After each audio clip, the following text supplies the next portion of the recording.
Salut les loups, aujourd'hui je voulais vous parler de l'importance de dire les choses avec le cœur et pas avec l'ego.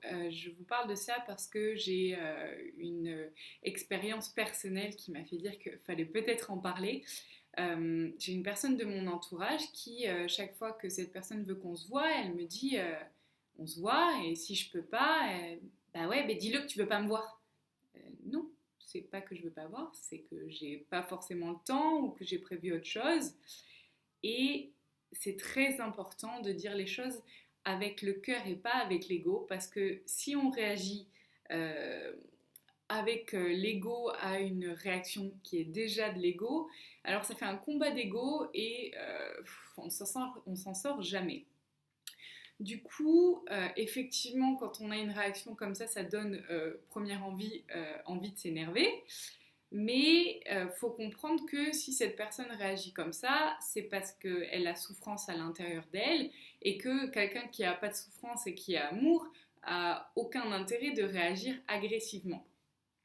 Et ce matin, cette même personne, je lui avais tiré les cartes il y a un bout de temps et j'ai fait une erreur, sachant que les cartes ne répondent qu'à un instant T et si les données extérieures changent, alors la réponse des cartes change.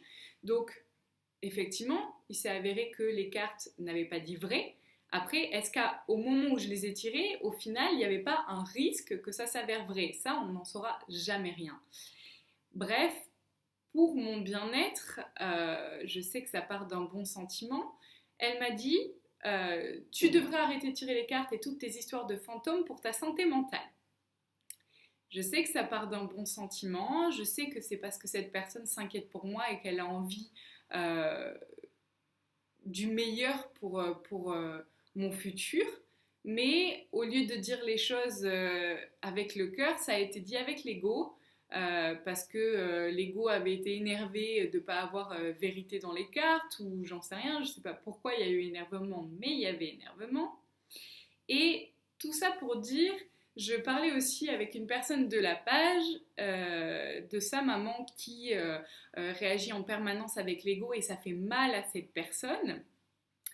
C'est pas parce que on aime inconditionnellement quelqu'un, c'est-à-dire qu'on l'accepte entièrement pour ce qu'il est, que l'on doit accepter les comportements qu'il a envers nous. C'est-à-dire, par exemple, cette personne, ça m'arrive régulièrement d'avoir des réactions d'ego de sa part, qui me titille mon ego à moi aussi et qui me donne envie de ne pas toujours réagir avec le cœur. C'est très bien pour mon évolution personnelle, mais il y a des fois où il faut savoir dire stop. C'est-à-dire que ça ne veut pas dire que je n'aime pas cette personne, loin de là. Ça veut juste dire que je me respecte assez pour plus accepter qu'il y ait non-amour en permanence venant de sa part dans ma vie. Ça ne veut pas dire que je baisse les bras pour aider cette personne, ni quoi que ce soit. Ça veut juste dire que je prends du recul pour prendre du temps pour moi-même et pour pouvoir m'apporter amour à moi-même avant de l'apporter aux autres. Parce que quand on s'énerve en permanence avec une personne, c'est bien, ça nous fait évoluer, mais au bout d'un moment, s'il n'y a que énervement et régulièrement, il faut voir si la relation apporte plus de bonheur ou d'énervement. Si ça apporte plus d'énervement et que en plus c'est pas une personne de votre famille, quand c'est une personne de la famille, c'est plus compliqué, mais ça revient au même quand même, même si c'est une maman. C'est pas parce que c'est une maman qu'on doit accepter jusqu'à la fin de notre vie qu'elle nous flagelle et qu'elle mette du non-amour dans notre vie parce qu'elle, elle est pas bien. On peut l'aider, mais tout en se protégeant soi-même et en n'acceptant plus de recevoir non-amour. Et quand je dis non-amour, c'est gentil parce que non-amour, ça peut être haine, violence, médisance et tout ça. Ça baisse notre vibration. Alors c'est bien de vouloir aider les autres, mais c'est aussi bien de vouloir s'aider soi-même. Voilà, donc pour parler avec le cœur, au lieu de parler avec l'ego, comme je disais ce matin dans un compte-rendu de soins, c'est par exemple, au lieu de dire tu me fais chier à rentrer tard tous les soirs, c'est dire je suis triste parce que le fait que tu rentres tard, ça me rend malheureuse parce que j'aimerais passer plus de temps avec toi.